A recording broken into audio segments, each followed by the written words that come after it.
Сәлем Еркебұлан, сенің қалың жағдайың қалай?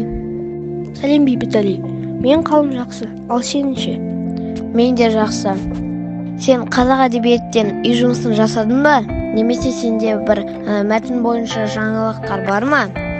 Әрине үй жұмысын істедім. Мен осы шығармадан Алып Ертұңғанның өте батыл, қамқор және мықты батыр екенін түсіндім. Еркебұлан, сен туған жері қорғау идеясы берілген жолдарынан нені түйдің?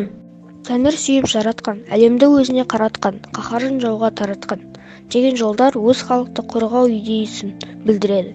Олар Алып Ертұңғанның халықтың арасындағы жауапкершілікті көрсетеді. Бейбітәли, сен президент пен Ертұңғанның халықтың арасындағы жауапкершіліктерін қалай салыстырар едің?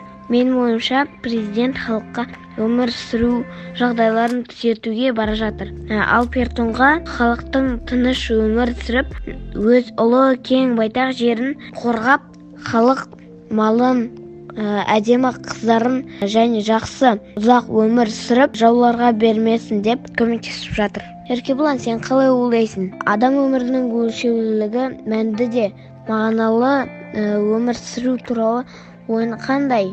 Адамдардың өмірі шектеулі екенін түсінетін адамдар, менің ойымша, өмірді есте сақталатын сәттермен өткізеді.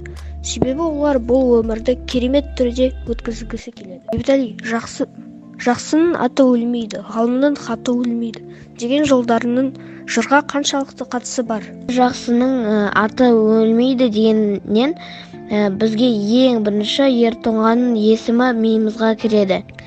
Яғни ол біздің елімізге үлкен жеңіс алып келіп, үлес қосып, оның аты біздің жүректе қалып, оның жарығы ешқашан төнбейді.